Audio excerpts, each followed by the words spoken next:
Vitaj na kanáli Obdivuhodný vesmír. Neutrína. Ak by ste chceli postaviť stenu, ktorá by spoľahlivo zastavila jedinú túto časticu, musela by byť z čistého olova a dlhá približne 1 svetelný rok. To je vzdialenosť takmer 10 biliónov kilometrov. Aj teraz v tejto sekunde cez váš nek na palci preletelo niekoľko miliard týchto neviditeľných projektilov. Nepocítili ste nič. Preleteli cez vaše kosti, cez základy vášho domu a bez spomalenia pokračovali stredom planéty Zem až do hlbokého vesmíru. Tieto častice sú najväčšími introvertmi mikrosveta. Takmer s ničím nereagujú, takmer nič ich nezastaví a takmer nič o nich nevieme. Práve táto ich nedotknuteľnosť z nich však robí dokonalých kozmických špiónov. Na rozdiel od svetla, ktoré sa cestou z hlbín vesmíru ľahko rozptýli o prach a plyn, neutrína k nám prichádzajú priamo z centier vybuchujúcich hviezd a z okolia nenásytných čiernych dier. Sú to nositelia správ, ktoré sa klasickým teleskopom nepodarilo prečítať za celé stáročia. Dnes sa už nepozeráme len na oblohu, ale vďaka gigantickým detektorom ukrytým hlboko pod zemou sa učíme tento tichý prúd častíc vnímať. Vstupujeme do éry neutrínovej astronómie. Éry, kde nám tie najmenšie kvantové záhady odhaľujú tie najväčšie štruktúry kozmu. Poďme sa pozrieť na tieto záhadné častice zblízka, ale ešte predtým vás chcem poprosiť o podporu tohto kanála tým, že mu dáte hneď teraz odber. A podporiť ho môžete tiež tak, že sa stanete jeho členom a vyberiete si z jednej úrovne členstva a výhod k tomu patriacich. Ďakujem. Príbeh neutrín sa nezačal klasickým teleskopom, ale perom a papierom. V roku 1930 čelil fyzik Wolfgang Pauli obrovskému problému. Pri beta rozpade atómového jadra sa zdalo, že časť energie sa jednoducho vyparila. Keďže fyzika zákon zachovania energie neporušuje, Pauli prišiel s odvážnou hypotézou.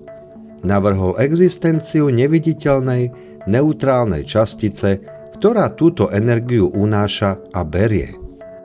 Sám Pauli však svojmu objavu príliš neveril a označil ho za zúfalé východisko, aby nejako vysvetlil tento zvláštny jav.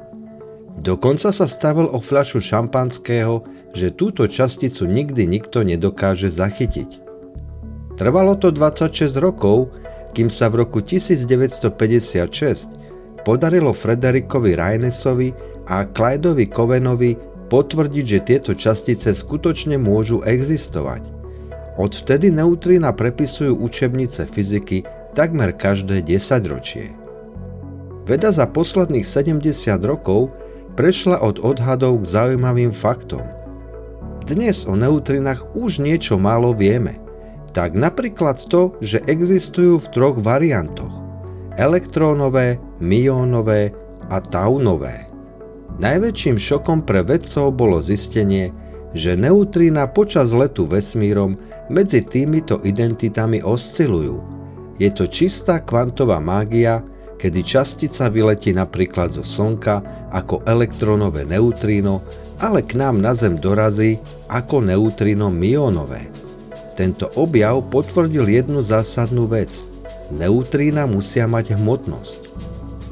Tá je však taká nepatrná, že ju dnes nevieme presne zmerať. Odhaduje sa, že je aspoň 1 000 000-krát menšia než hmotnosť elektrónu. Napriek tomu je neutrín vo vesmíre tak neuveriteľne veľa, že ich celková hmotnosť ovplyvňuje to, ako sa formujú celé kopy galaxií. Sú to drobní architekti kozmických rozmerov. Fotónu svetla trvá tisíce rokov, kým sa prebojuje z hustého vnútra Slnka na jeho povrch. Neutríno však vyletí z jadra Slnka a o 8 minút a 20 sekúnd je u nás na Zemi. Keď študujeme neutrína zo Slnka, vidíme, čo sa v jeho podstate deje práve teraz, nie pred tisíckami rokov. A to znamená úplne iný prístup. Veda dnes predpokladá ďalšie zaujímavé hypotézy o neutrínach, ktoré sú však stále predmetom výskumu. Jedna z dôležitých otázok znie: sú neutrína svojou vlastnou antihmotou? Ak by bolo neutríno zároveň svojou časticou aj antičasticou, mohlo by to vysvetliť najväčšiu záhadu existencie.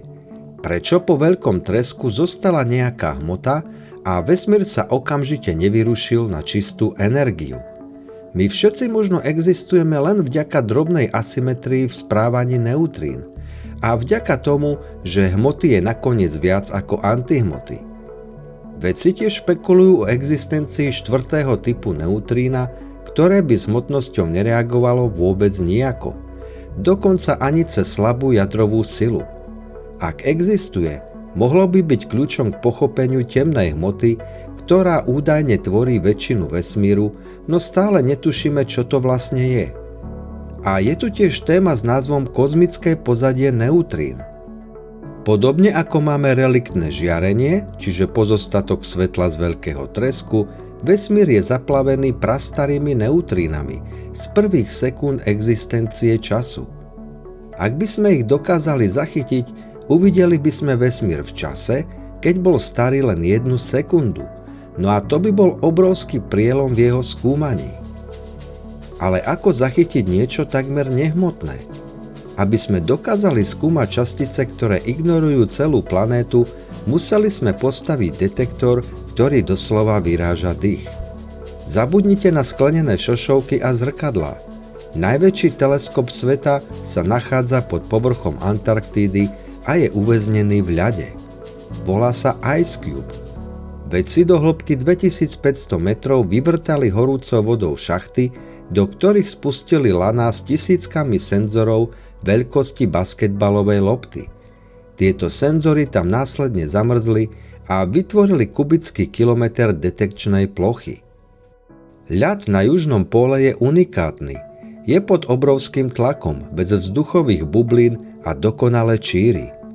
Keď raz za čas neutrino predsa len narazí do jadra atómu v tomto ľade, vznikne drobný záblesk modrého svetla, známy ako Čerenkovovo žiarenie.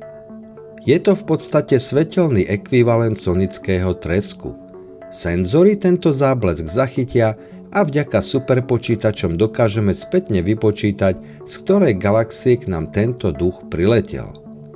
Najväčší triumf neutrínovej astronómie prišiel len nedávno. Po 10 ročiach pozorovania oblohy cez optické teleskopy sme sa na našu galaxiu, Mliečnu dráhu, pozreli cez neutrínové okuliare.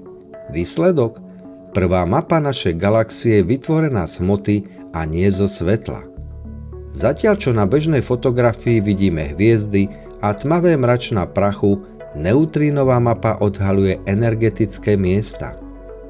Vidíme tak, kde presne prebieha extrémna akcelerácia častíc, napríklad v okolí supermasívnych čiernych dier a pri pozostatkoch výbuchov supernov.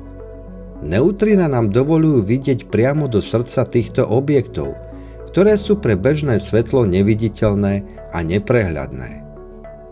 Astronómia neutrín je dnes tam, kde bola klasická astronómia v čase Galilea.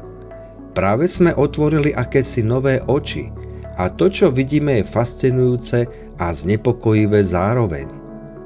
Už to nie je len o pozeraní sa na hviezdy, je to o chápaní neviditeľných prúdov energie, ktoré pretekajú vesmírom a našimi telami v každom okamihu.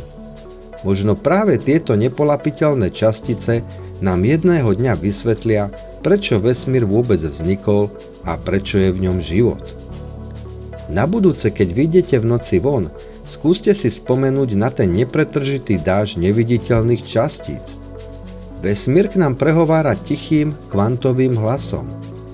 A my sme sa len konečne naučili načúvať a stále sa v tom zlepšujeme. Ak sa ti toto video páčilo, nezabudni mu dať hneď teraz palec hore a ja sa teším na ďalšiu zaujímavú tému z objavovania vesmíru.